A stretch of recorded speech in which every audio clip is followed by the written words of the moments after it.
A paz, irmãos. Vamos abrir a palavra do Senhor em Marcos, capítulo 6. Vamos dar continuidade à exposição do Evangelho segundo Marcos. Hoje veremos ainda no capítulo 6.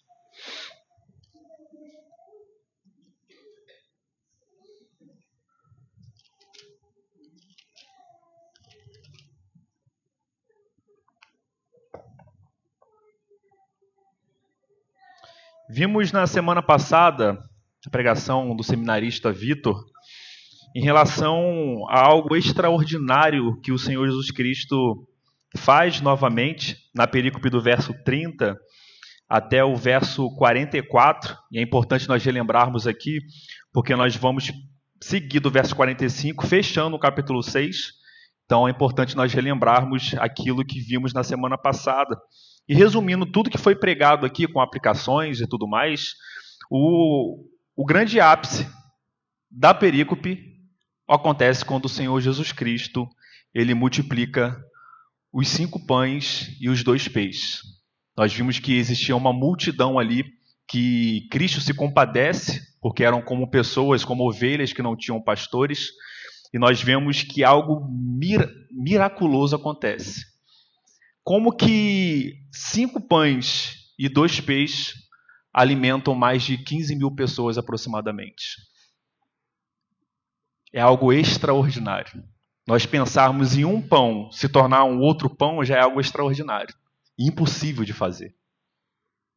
Mas o Senhor, ele não somente fez com que as pessoas se fartassem, a grande multidão, como também sobrou em cestos para que pudesse comer em outro momento. E aqui a conexão que nós vemos do verso 45 e diante, é importante nós termos isso em nossa mente. O fato de Cristo ter multiplicado 5 pães e 2 peixes para alimentar toda a multidão. Isso vai ficar na cabeça dos discípulos. Nós vamos ver no final do capítulo 6 que isso ainda não está resolvido na cabeça dos discípulos. Eles ainda não entenderam muito bem o que está acontecendo.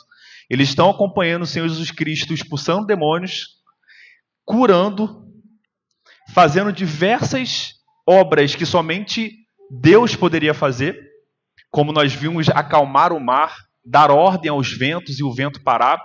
Ou seja, esse homem chamado Jesus, ele tem exercido autoridade e domínio sobre os demônios, sobre a criação, porque ele acalmou o mar e agora também ele fez com que as moléculas da matéria se multiplicassem de tal ponto que os pães e os peixes, que não seriam possíveis alimentar uma multidão, nem se fosse fracionado, ele fez com que uma multidão se fartasse, a tal ponto de eles não quererem mais comer. Chega, estamos fartos. Guarde o que sobrou em cestos. Esse é o nosso Deus, o Senhor Jesus Cristo. Mas nós estamos há 2000 anos, mais de 2000 anos depois. Nós sabemos que Cristo é Deus. Mas a revelação da divindade de Cristo tem sido manifesta de maneira progressiva aos seus discípulos. As evidências já são cabais, mas a eles ainda têm dúvidas. E nós vamos ver que a justificativa disso é que o coração deles ainda está endurecido. Eles ainda não compreenderam quem está ao lado deles e quem é esse que está dando ordem, não somente sobre os demônios, sobre as enfermidades, mas também sobre a criação. Somente Deus poderia exercer essa autoridade. E nós vamos ver adiante algo que vai tocar na questão dos 5 pães e 2 peixes, que não está resolvido na cabeça desses discípulos. Vamos seguir do verso 45 e diante. Assim diz a palavra do Senhor, Marcos capítulo 6, verso 45. Logo a seguir, compeliu Jesus os seus discípulos a embarcar e passar adiante para o outro lado, a Betsaida, enquanto ele despedia a multidão. E tendo-os despedido, subiu ao monte para orar. Ao cair da tarde, estava o barco no meio do mar, e ele sozinho em terra. E vendo-os em dificuldade a remar, porque o vento lhes era contrário, por volta da 4ª vigília da noite, veio ter com eles, andando por sobre o mar, e queria tomar-lhes a dianteira. Eles, porém, vendo-o andar sobre o mar, pensaram tratar-se de um fantasma e gritaram, pois todos ficaram aterrados à vista dele. Mas logo lhes falou e disse: tende bom ânimo, sou eu, não temais. E subiu para o barco para estar com eles, e o vento cessou. Ficaram entre si atônitos, porque não haviam compreendido o milagre dos pães. Antes, o seu coração estava endurecido. Estando já no outro lado, chegaram à terra, em Genezaré, onde aportaram. Saindo eles do barco, logo o povo reconheceu Jesus. E percorrendo toda aquela região, traziam em leitos os enfermos, para onde ouviam que ele estava. Onde quer que ele entrasse nas aldeias, cidades ou campos, punham os enfermos nas praças, rogando-lhe que os deixasse tocar, ao menos na orla da sua veste. E quantos a tocavam, saíam curados. Até aqui, irmãos. Nós vemos na sequência do verso 45 a conexão daquilo que foi exposto pelo seminarista Vitor na semana passada. Nós vemos que logo a seguir compeliu Jesus os seus discípulos a embarcar e passar adiante para o outro lado, a Betsaida, enquanto ele ainda, Cristo, ficava em terra se despedindo da multidão. E um verbo que é trazido aqui para nós, que é importante e pode passar despercebido, o porquê Jesus compeliu os seus discípulos a seguirem sozinho. Por que o mestre mandou os discípulos seguirem à frente e ele ficou em terra sozinho? É uma pergunta que a gente deve fazer para o texto. Por que Jesus quis estar desacompanhado? O contexto que nós vimos ali, quando ele utiliza o verbo aqui, a tradução compelir, é algo que Cristo colocou eles à força no barco. A ideia que nós temos que imaginar é que a multidão que viu a multiplicação dos pães e do peixe, que se fartou com a comida, aconteceu alguma coisa ali. Depois desse se fartar, que fez com que Cristo colocasse os seus discípulos à força no barco. Essa é a ideia. Vão logo, vão embora. Sigam para o outro lado enquanto eu encontro vocês logo mais. Por que isso aconteceu? Em João, capítulo 6, nós temos um outro fragmento do mesmo fato. Nós já falamos isso aqui. Os evangelhos, né, nós temos os sinóticos, Mateus, Marcos e Lucas, e temos também o evangelho de João, que não faz parte dos sinóticos, mas nós temos que são testemunhos de pessoas diferentes, de anos diferentes, que relataram o mesmo fato. E a distinção disso não significa que o relato não é verdadeiro. Nós já falamos isso aqui. Quando nós colocamos dentro de um tribunal de justiça, dentro de um processo, a ideia de testemunhas, não podemos afirmar que as testemunhas elas estão dizendo a verdade se o que elas falam é estritamente igual. Se 3 testemunhas falam igualmente os detalhes, os pequenos detalhes, significa que alguma coisa está errada. Provavelmente o advogado conversou com elas e combinou algo para eles contarem junto, para favorecer o réu ou a parte autora. Quando nós vamos para o Evangelho, essa distinção de ênfase nos detalhes demonstram, de fato, que os fatos são verdadeiros. Porque são testemunhas diferentes, pessoas diferentes, que vão dar destaque a pontos diferentes daquilo que eles viram. Então, aqui, por exemplo, em Marcos não destaca o fato, nesse contexto, de Pedro andar sobre as águas para encontrar Cristo. Isso vai estar em outro evangelho. Esse fragmento do mesmo fato não está aqui. Em João, por exemplo, que nós vamos ver aqui nesse verso 45, João vai relatar que, depois que a multidão se fartou, eles começaram a se animar, a criar um tipo de alvoroço, porque eles entenderam que Cristo era de fato o profeta. E não somente o profeta, eles queriam coroar Cristo ali como rei. E não o rei como ele é, mas um rei político. A ideia aqui é que essa multidão, vendo tudo isso, os milagres e algo extraordinário que Cristo fez, eles entenderam, esse aqui só pode ser aquele que vai nos libertar da opressão do Império Romano. Eles não entenderam que Cristo era de fato o Messias. E que o Messias, ele não era, naquele momento, um libertador político. Ele não estava ali para destronar Nero, para destronar o imperador romano César. Ele estava ali para salvar o seu povo por meio do sacrifício. Eles não haviam entendido isso. E parece, e aqui é algo que nós vamos presumir, juntando os fragmentos, parece que os seus discípulos, por algum momento, estavam sofrendo essa influência da multidão. e provavelmente estavam já sendo levados a querer que Jesus fosse nomeado o rei político dos judeus. Isso explicaria o porquê Cristo compele eles a pegarem um barco e se afastar logo. Porque eles estavam sendo influenciados pela multidão. E nós vamos ver adiante, quando fala da questão dos pães, é algo que conecta isso também. Porque eles ainda estão pensando de tudo isso que aconteceu, da multidão ter se alvoroçado, querendo nomear ele como um rei, o rei dos judeus, e o fato dele ter multiplicado os pães, isso ainda está na cabeça deles, não está fechado. Como assim ele multiplicou os pães?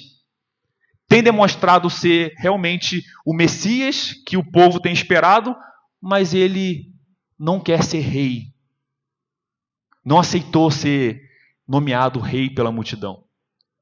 E nós vamos adiante ver lá no final o porquê disso. Então esse é o contexto aqui que o texto nos dá em relação aos discípulos e o porquê Cristo realmente os compeliu a seguir sozinho. E enquanto os seus discípulos embarcam e passa adiante, Cristo ele se despede da multidão. E tendo ele, verso 46, se despedido da multidão, o que Cristo faz? Ele sobe ao monte sozinho para orar. O que nós temos mais visto nas pregações em Marcos é o fato de Cristo estar nos ensinando a todo momento que nós devemos orar. Em todo momento, Cristo tem nos ensinado que nós devemos confiar no Pai. Nós devemos confiar no triuno Deus e viver uma vida em oração. Nós estamos falando de Deus encarnado, do próprio Deus que se encarnou, que em todo momento, veja, Cristo tinha tudo sob o seu controle. Ele não foi pego em nenhum momento de surpresa, porque ele era Deus. Ele é Deus. E mesmo ele tendo tudo sob o seu controle, ele não cessava de orar ao Pai. Ele vivia a sua vida na dependência do Pai, orando em todo momento. E é por isso que ele nos ensina a oração dominical. O Pai Nosso, que é um resumo da estrutura da nossa oração, onde nós vimos o prefácio, as 6 petições, a conclusão com o pós-fácio, tudo ali uma estrutura que nos ensina a viver uma vida de oração, de dependência do nosso Senhor, o nosso Deus, Pai, Filho e o Espírito Santo. Então nós não podemos perder de vista, toda vez que se destaca que Cristo está orando, Ele é o nosso representante. Ele é o nosso mediador. E Ele, mesmo sendo Deus, tendo todos os atributos da divindade, Ele está orando. E a pergunta que fica aqui para nós, por que nós não seguimos o exemplo de Cristo? Por que nós, meros mortais, que não sabemos nem o que acontecerá conosco quando sairmos dessa porta afora, logo no final do culto, por que nós, que não temos nada sob o nosso controle, não aprendemos com Cristo a orar e demonstrar a nossa dependência a Deus Pai, Filho e Espírito Santo? Por que a oração é tão difícil para nós? Por que há uma dificuldade nesse meio de graça que é a oração? Quando nós podemos, como foi cantado aqui, sentir paz, conforto e regozijo porque nós levamos as nossas ansiedades e as nossas preocupações. Não uma relação com Deus no sentido de que agora é o momento de eu fazer somente os meus pedidos e o gênio da lâmpada mágica vai atender todos eles. Mas não, é um momento de submissão, um momento de devoção e um momento que nós confiamos que toda vez que oramos é porque nós dependemos exclusivamente de Deus. A oração é um ato de fé. É um ato de dependência de Deus. É um ato que nós reconhecemos humilhados, que nós não temos nada no nosso controle. E que confiamos que existe um que está no céu, Deus, que não somente é Deus, mas Ele é um bom Pai.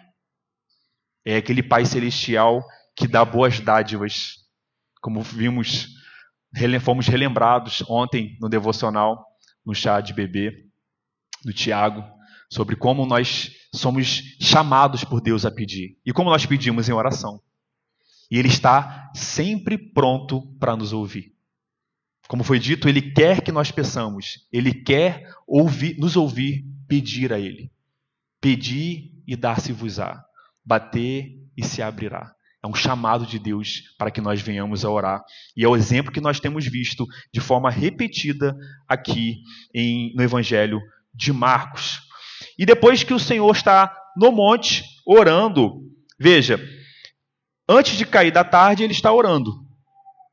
Ao cair da tarde, estava o barco de quem? O barco dos discípulos, no meio do mar, e ele sozinho em terra. Cristo está separado dos seus discípulos. E vendo-os, quem vendo? Cristo, vendo os seus discípulos em dificuldade a remar, porque o vento lhes era contrário, por volta da quarta vigília. Veja, ao anoitecer, ao cair da tarde, ao anoitecer, Cristo estava orando. E os discípulos estavam no barco no meio do mar.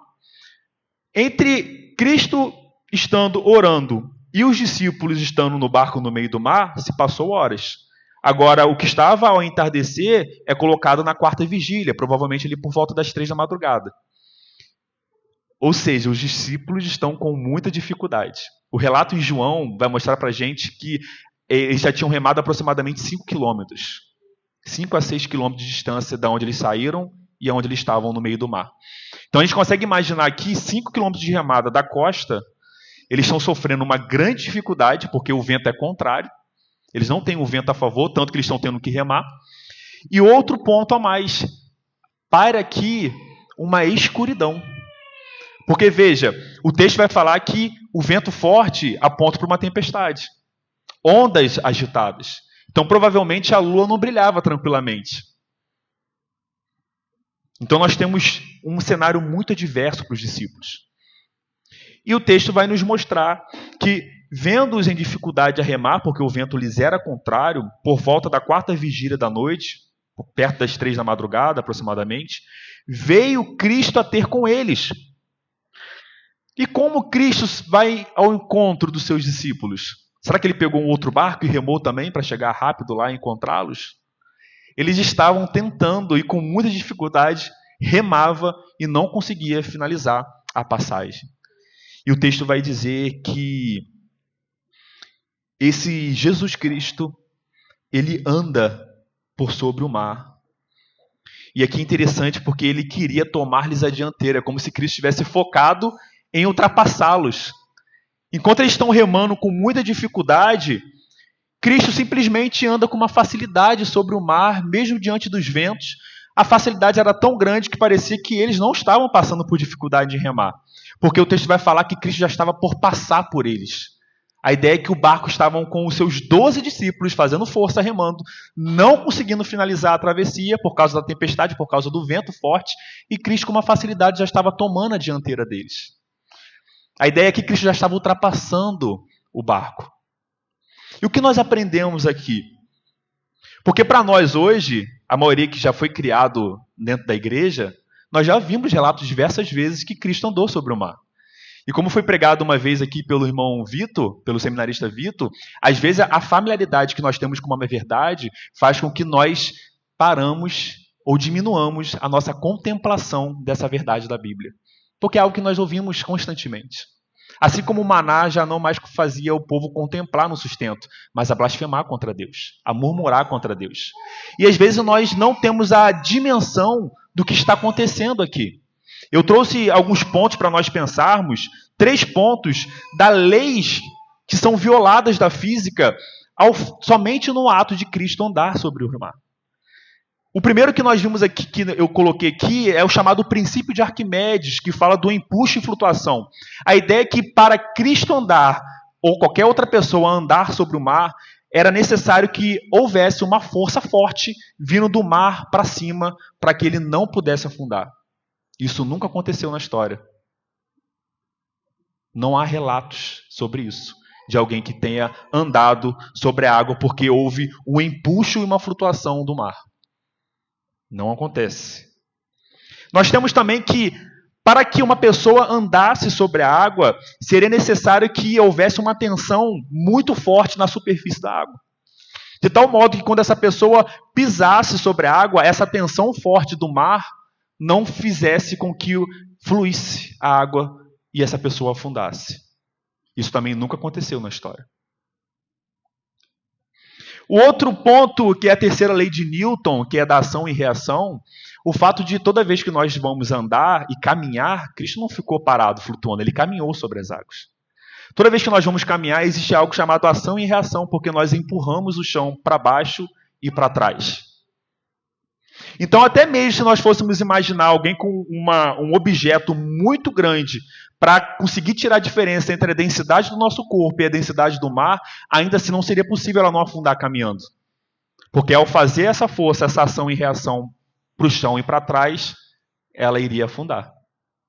Porque ia mexer com a densidade da água.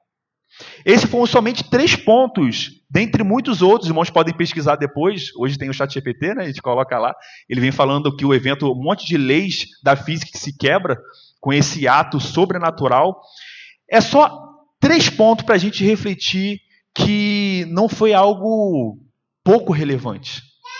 Ninguém na história fez um ato como Cristo fez. Ele caminhou sobre as águas. A ideia, irmãos, é que havia muito vento, ondas batendo sobre o mar, com os fragmentos de Mateus e João, nós temos isso, esse cenário, que as ondas eram fortes e elas rebatiam sobre o barco. Imagina você, numa embarcação, de madrugada, no meio do mar, ver alguém andando sobre as águas, onde as ondas não é um obstáculo para ele, ele pisa nas ondas também, ele anda sobre elas. É algo aterrorizador para qualquer um. E nós vamos ver que para os discípulos também foi. Eles ficaram preocupados com isso.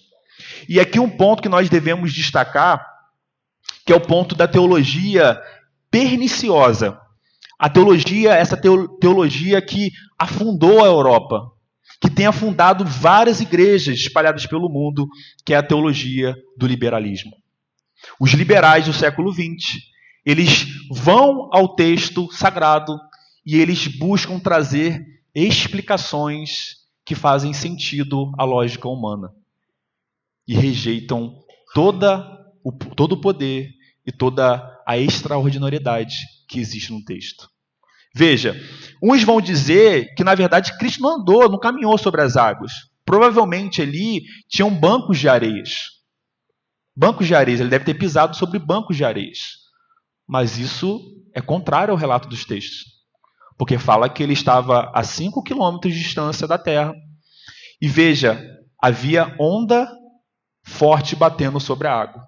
E não somente isso, o relato de Pedro afundando quando ele vai se encontrar com Cristo, que está lá em Mateus. Se ele afundou, significa que lá não tinha banco de areia. Se os discípulos estavam aterrorizados, é porque eles sabiam que não era só sair do barco e voltar caminhando. Então, não existe isso, é contrário ao texto. Outro ponto que eles falam que provavelmente criou-se uma camada, algum evento atmosférico aconteceu ali, climático, criou uma camada de gelo e Cristo andou sobre essa camada, essa superfície congelada. O texto vai dizer para nós que existiam ondas. Com ondas, mesmo que houvesse uma camada de gelo, ela seria muito fina e não seria capaz de sustentar o peso de um ser humano. E afundaria também. E, novamente, Pedro afundou. Outros vão dizer, que é o mais absurdo ainda, que ele nem na água entrou. Ele seguiu a margem em terra enquanto os discípulos acompanhavam em mar. Tudo isso para não reconhecer que Jesus Cristo é Deus, aquele que multiplicou 5 pães e 2 peixes, aquele que deu ordem para o mar parar e o vento cessou, é o mesmo que tem poder para andar sobre as águas. Jesus Cristo é Deus. Isso não é nada para ele. Ele estava na criação, por meio dele todas as coisas foram criadas. O que é para o Criador, aquele que trouxe tudo do nada à existência, andar sobre o mar? Não é nada. Mas tudo isso, dessa teologia perniciosa que é o liberalismo, tudo isso para não reconhecer que Cristo é Deus. Essa é a verdade bíblica. Ele andou sobre as águas. Ele andou com tanta facilidade que ele já estava ultrapassando os seus discípulos.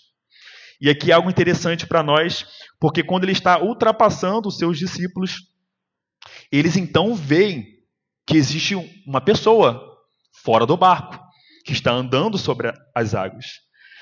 E aqui é engraçado a situação, porque eles acreditam que era um fantasma.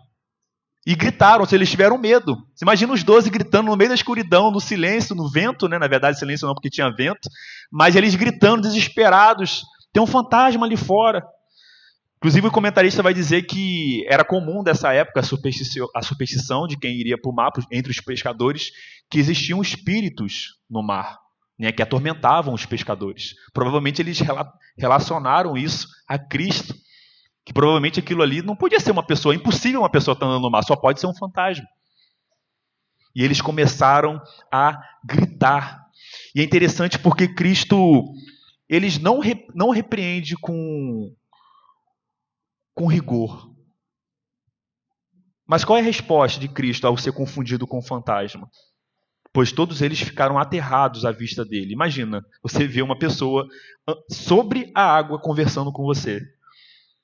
Aqui não tem, mas nós vamos ver o relato de Pedro, né? Que está em outro evangelho, que Pedro vai ao encontro de Cristo.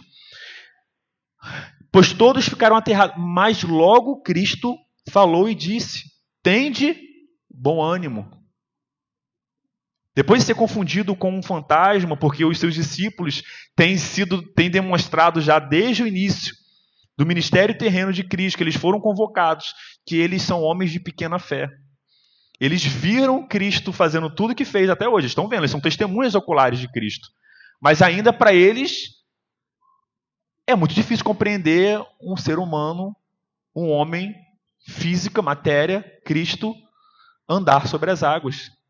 A ideia é que eles reconheceram que era Cristo, mas só poderia ser uma ilusão óptica ou um fantasma. Não é possível que ele estava sobre as águas. E Cristo, ele fala algo muito importante, porque ao mesmo tempo que nós vemos uma verdade, que Cristo, ele se compadece de nós, mesmo nas nossas superstições. Nós vemos aqui e rimos quando vemos que eles achavam que Cristo é fantasma, mas todos nós temos superstições. Nós, brasileiros, somos supersticiosos. O povo brasileiro é supersticioso. Nós crescemos ouvindo que se a gente falasse determinada coisa, aquilo iria acontecer. Se eu falo de morte, eu atraio morte. Tanto a dificuldade de quem trabalha com seguro de vida, de fechar, é justamente porque trabalhar com seguro de vida é trabalhar pensando em morte. E pensar em morte, Deus me livre. Pensar em morte é atrair morte. Não é assim a mente do brasileiro? Supersticioso. Nós somos supersticiosos. Se a sandália estiver virada, isso quer dizer que nossos pais vão morrer. Se eu passar pela escada, vai atrair coisas mais para a minha vida. Se eu ver um gato preto de madrugada, provavelmente alguma coisa boa não vai acontecer logo mais. Nós somos supersticiosos. Assim como eles eram. Às vezes a gente tem uma tendência de achar que 2000 anos depois, nós evoluímos. Vamos pegar aqui o evolucionismo, né? Que nós sabemos que não existe essa teoria. Mas nós evoluímos como pessoas. Aí nós rimos desde lá 2000 anos atrás, achando que Cristo era um fantasma. E as nossas superstições? As nossas opiniões que não têm base nem bíblica nem racional? Só pode ser justificado com superstição. Cristo fala para nós: tende bom ânimo, sou eu. E esse sou eu, que pode passar despercebido para nós, quando nós vamos para o original, no grego, é interessante porque Cristo utiliza uma expressão que vai nos remeter à revelação de Deus lá em Israel. É a mesma expressão, são as mesmas palavras gregas que quando ele diz: eu sou o pão da vida, eu sou a verdade, eu sou o caminho. Ninguém vai ao Pai a não ser por mim. É a mesma locução de palavras que são utilizadas aqui. Quais são essas palavras gregas? A primeira palavra que é comum de se usar quando nós vamos aqui falar eu sou é o eimai. Eimai é uma expressão que significa eu sou. Então, eu sou advogado, eu sou seminarista, eu sou médico. Eu sou, você utiliza o eimai. Outra palavra grega para se referir a mim mesmo é o ego, que nós conhecemos como egocentrismo, egoísta, né? Essa formação da palavra com essa palavra grega, o ego, que significa eu. Mas Cristo não fala aqui: tem de bom ânimo, eimai, sou eu. O que Cristo fala aqui, ele une o ego com eimai nessa palavra. E ele fala ego eimai. É como se ele falasse eu sou, eu sou. Mas nós não podemos compreender que Cristo está gaguejando. Ele não era gago. Ele era Deus. Ele era o mestre do ensino. Ele não gaguejou. Então o que essa palavra grega está comunicando para nós, que é a mesma expressão que vai ser utilizada quando ele fala que eu sou o caminho, a verdade e a vida, ninguém vai ao Pai a não ser por mim. Aqui, irmãos, é a mesma tradução ou a forma de expressar aquilo que Moisés e Arão viram quando Deus se revelou a eles, e Moisés perguntou quando nós fomos ao povo, o que diremos? Quem nos enviou? E Deus se revela e revela o seu único nome, o nome santo, que ele fala, o eu sou enviou. E Yahvé enviou. O eu sou o que sou. Aquele que existe antes que qualquer coisa viesse a existir. Não existe, ele subsiste. Aquele que é eterno. A ideia aqui é o mesmo. Quando o grego quer expressar isso, é a mesma ideia de que eu é quem sou. Ou seja, o outro não é, eu é quem sou. O ego eimai é eu é que sou advogado, não ele é mentiroso. A ideia é que Cristo é que é Deus. Não os fantasmas que eles acreditavam. O eu sou, e aqui nós vemos a divindade de Cristo sendo revelada numa expressão que ele diz, calme-se, tende bom ânimo, eu sou. Ou seja, o eu sou está com vocês. O Deus está com vocês. Esse é o Senhor Jesus Cristo. Ele é o Senhor Jesus Cristo. O ego eimai, no grego, eu sou o que sou. Ele é antes de todas as coisas. Ele era antes de Abraão. Ele estava na criação, por meio dele todas as coisas foram criadas. O eu sou, eles não deveriam temer a nada. Porque o Criador de todas as coisas, aquele que fez todas as coisas virem à existência, estava do lado deles. Eles já tinham experimentado esse mesmo Deus acalmando a tempestade. Acalmem-se, tende bom ânimo, sou eu, não temais, não tenham medo, não sou um fantasma, eu sou Deus, que estou andando sobre as águas. E esse Deus que é misericordioso, que demonstra que ele estava passando adiante, já tomando a dianteira do barco, mostrando que ele estava com uma facilidade atravessando e ir embora. Mas ele não segue o seu caminho sem atender às suas ovelhas. Ele poderia prosseguir. Mas o que ele faz? Ele acalma os seus discípulos, fala com eles, tenham coragem, tenham bom ânimo, não temais, e ele sobe no barco para estar com eles. E o que acontece depois que ele sobe no barco para estar com eles? O vento cessa. E eles ficaram entre si atônitos com o que havia acontecido.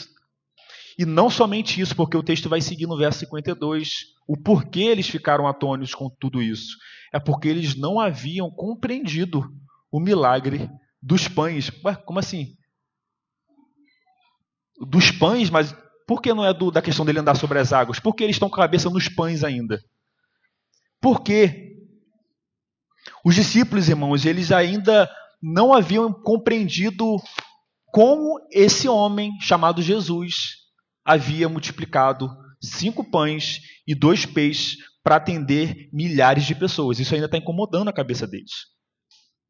Eles não entenderam. Eles não compreenderam ainda.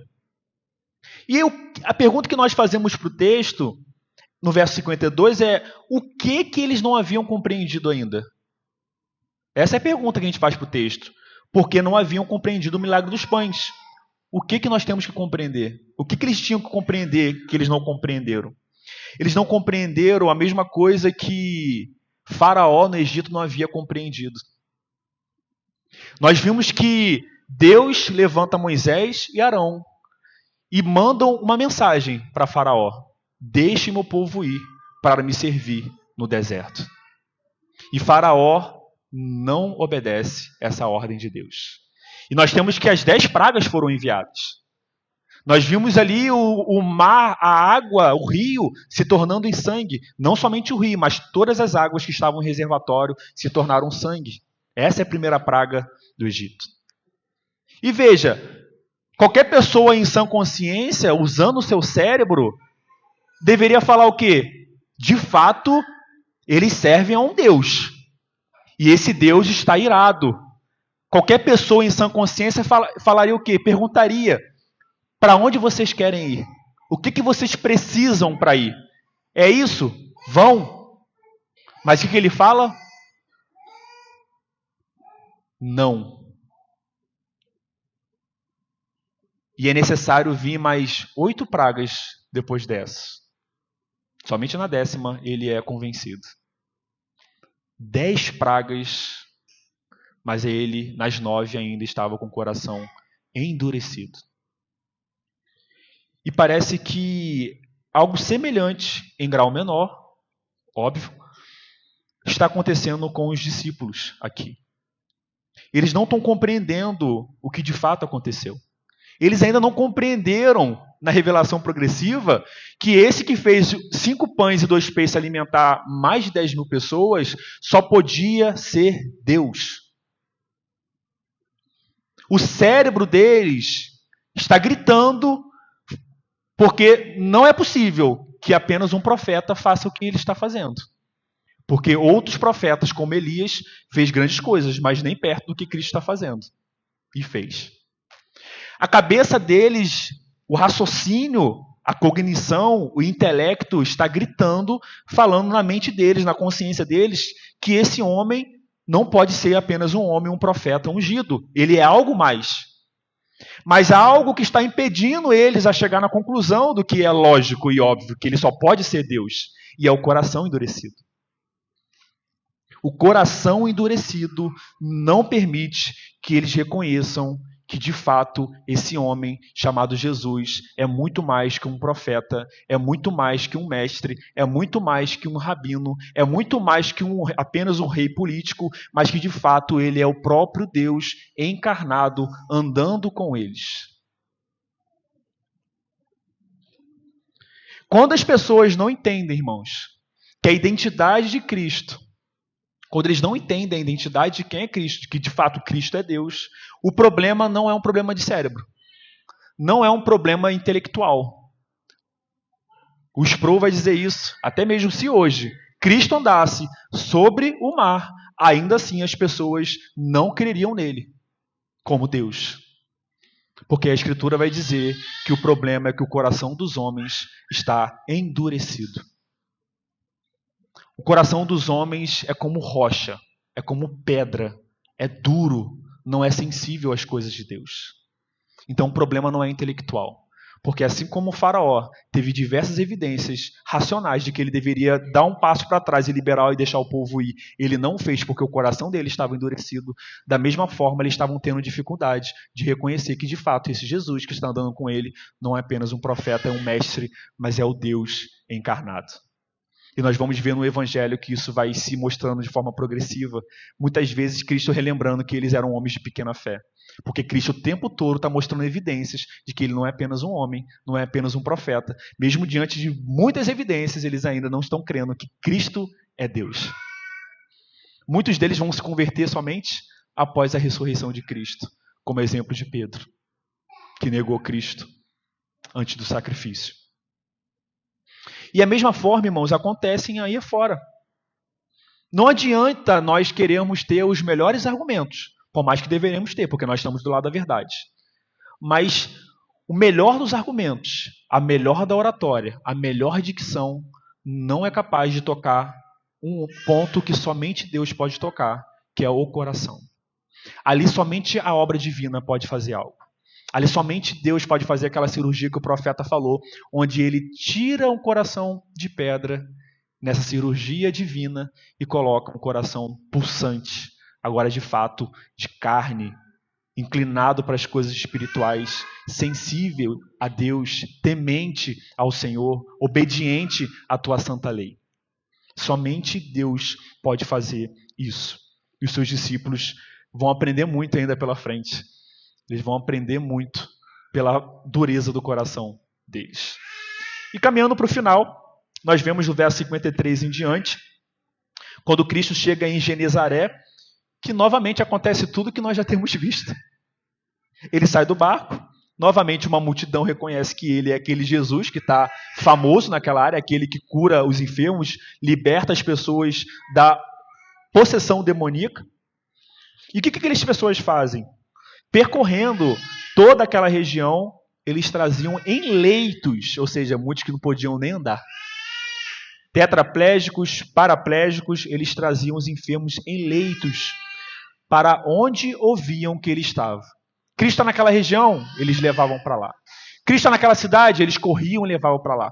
De tal ponto que eles colocavam as pessoas na praça pública.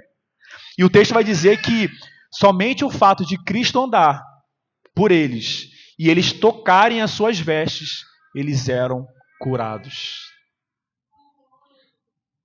Ao menos na orla da sua veste, lá na ponta da veste.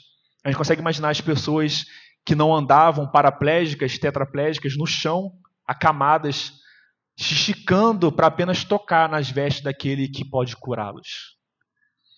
E aquela multidão que tocava na orla das vestes, eles eram curados. O paraplégico começava a andar. O tetraplégico começava a mexer todos os seus membros. O surdo começava a ouvir. O cego a enxergar. E aqui é interessante porque em João capítulo 21, o Evangelho de João capítulo 21, o que o discípulo João vai dizer depois de ele narrar todos os atos do Evangelho? Ele vai dizer o seguinte: este é o discípulo que dá testemunho a respeito destas coisas e que as escreveu. E sabemos que o seu testemunho é verdadeiro. Há, porém, ainda muitas outras coisas que Jesus fez, e se todas elas fossem relatadas uma por uma, creio eu que nem no mundo inteiro caberiam os livros que seriam escritos. Todos esses relatos que nós temos, se fosse narrar ato por ato, nem todos os livros do mundo conseguiriam suportar os atos que Cristo fez. Não é à toa que esse homem, esse Deus encarnado, marcou o mundo entre depois e antes dele. Uma pessoa que não existiu não marcaria. Um homem chamado Jesus, que não fez nada e tudo é uma mentira, não marcaria o mundo entre antes e depois dele. De manter servos fiéis até hoje a ele. Manter a sua igreja viva, mesmo diante da perseguição, mesmo diante dos ataques doutrinários. Ele tem mantido a sua igreja. Porque esse Jesus Cristo, ele é Deus. Nele habita corporalmente a plenitude da divindade. Esse é o Jesus que nós seguimos. É o Amém. Nós seguimos e servimos a esse Cristo, o nosso Deus, o triuno Deus. Aquele que andar sobre as águas não é nada, porque ele criou o mar. Ele criou o mar. E aqui fica para nós algumas aplicações, para nós relembrarmos o que nós vimos hoje. Apenas 3 aplicações. Teria muito mais. A primeira aplicação é que Cristo guia a sua igreja pelo caminho da verdade. E nós vimos isso no primeiro verso da perícope de hoje.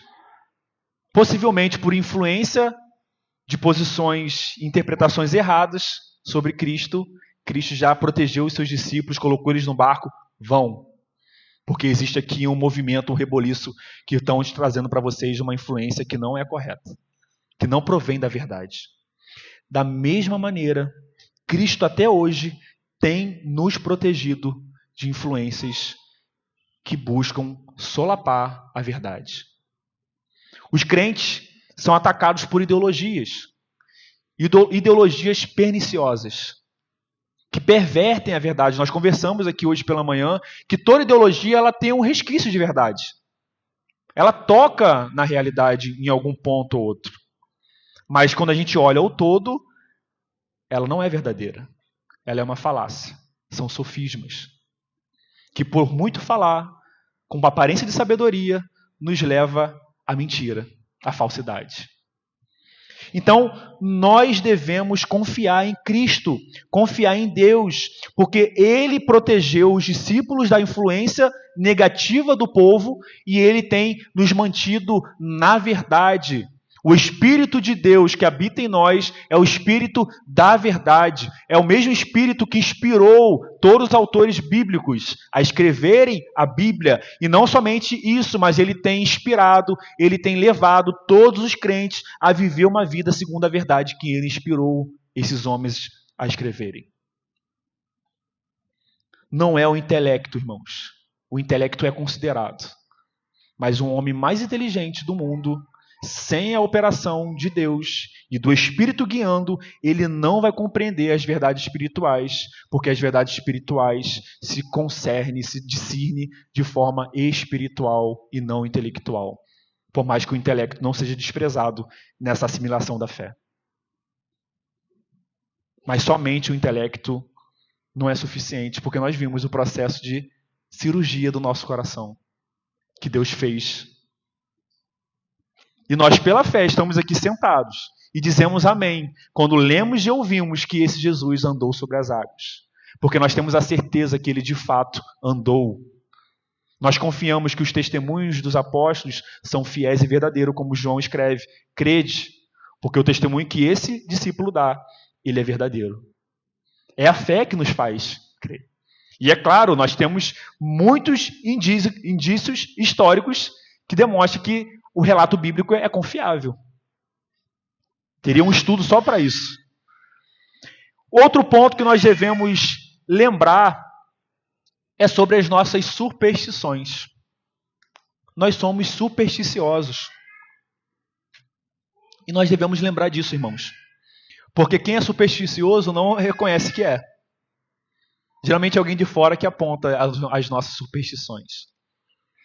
E devemos lembrar que toda a nossa vida e a nossa razão deve estar diante da cruz de Cristo.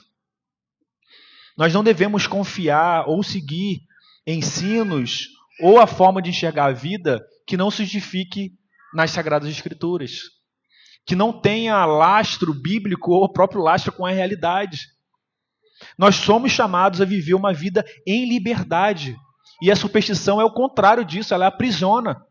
Nós vemos muitas igrejas com a teologia equivocada que enchem a cabeça dos membros com superstições.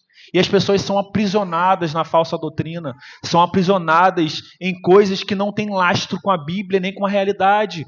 Elas acham demônio em tudo quanto é lugar. Uma TV que desliga em casa provavelmente é o movimento do mundo espiritual que desligou aquela TV. E toda a vida dessas pessoas é uma vida em prisão, porque elas são tomadas por superstições. E elas não conseguem gozar de uma vida em paz, tranquila e em liberdade que somente Cristo pode dar. Porque, de fato, se conheceres a verdade, e não é a verdade factual como alguns governantes ensinam, mas se conheceres a verdade, que é Cristo, não é verdade factual, Jesus Cristo, essa verdade, verdadeiramente sereis livre.